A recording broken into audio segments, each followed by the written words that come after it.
अपनी लड़ाई स्वयं लड़नी होगी। अब एक आम व्यक्ति को अपनी लड़ाई स्वयं लड़नी होगी, कई आम व्यक्तियों के सहयोग से लड़नी होगी।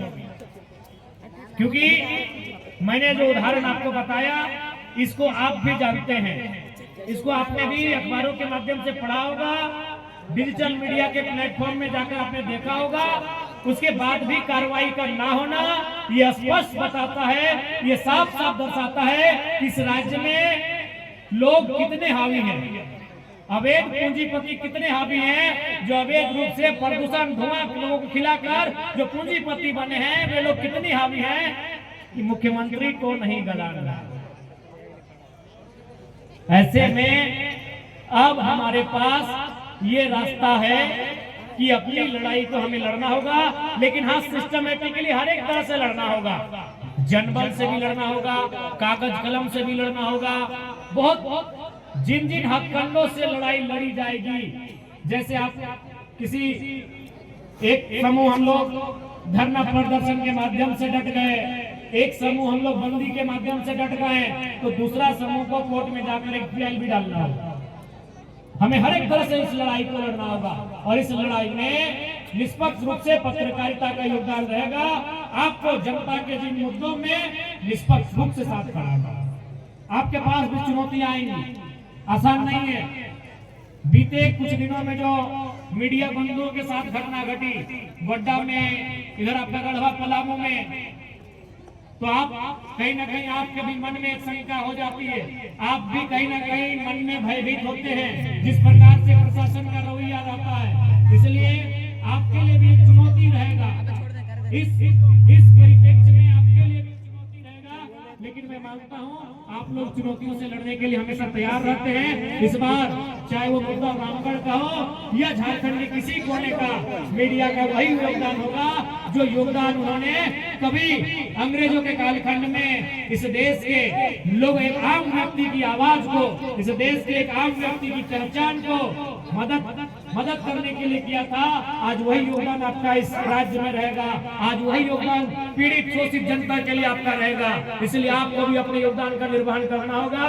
बाकी विधायिका का होने के नाते मैंने हमेशा प्रयास किया है जनता के मुद्दों को सीधा विधानसभा के पटल पर टू द पॉइंट रखा जाए, और मैंने बिना किसी लोंग लपाट के, बिना किसी इधर उधर की बात किए, बिना किसी ऐसे वैसे विषयों पर बात किए, मैंने हमेशा मुद्दों को विधानसभा पे लाके रखा है। इसलिए मैं आपसे भी अनुरोध करूंगा, जितने भी मीडिया के साथी हैं, मीडिया के बंधु हैं, आप देख सकते हैं इसी वातावरण में आप भी जीते हैं, इसी आबो हवा में आप भी रहते हैं। आप देखिए आज क्या है प्रदूषण का हाल, आज ये कंपनियों की क्या है मनमानी, आप देखिए चारों तरफ क्या परिस्थितियां हैं, रहने के योग्य नहीं है ये क्षेत्र।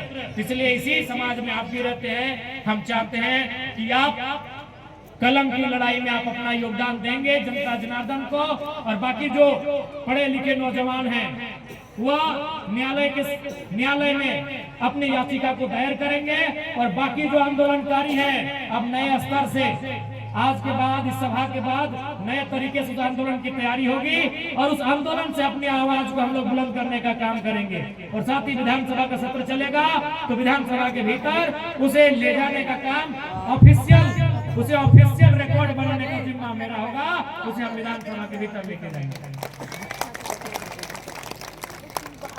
और सभी से मेरा आग्रह होगा कि आज सबको समझना होगा परिस्थिति को, आज इस राज्य की स्थिति परिस्थिति को सबको समझना होगा और सबको मिलकर साथ देना होगा। ये मैं सभी से अनुरोध करूंगा, क्योंकि समय का अभाव है, ठंड का मौसम है,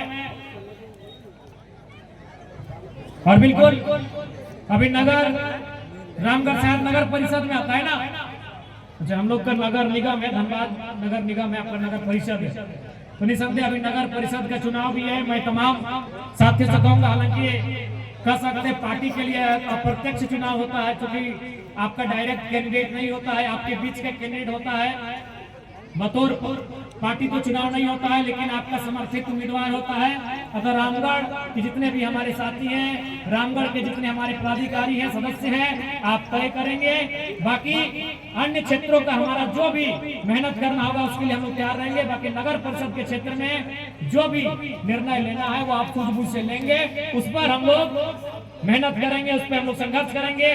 चूंकि यह एक नगर निगम का चुनाव केवल लेकिन हर चुनाव नहीं है, यही चुनाव आगे विधानसभा को प्रभावित करती है। यही लोग जो चुन के जाते हैं आने वाले दिन अन्य चुनावों को प्रभावित करते हैं। तो हम लोग अंतिम इकाई से, चाहे वो पंचायत का चुनाव हो या नगर का चुनाव हो, अंतिम स्तर से हम लोग नेतृत्व के गुण को तराशने का काम करेंगे, जो इन फ्यूचर जाकर झारखंड के लिए बेहतर कर सके।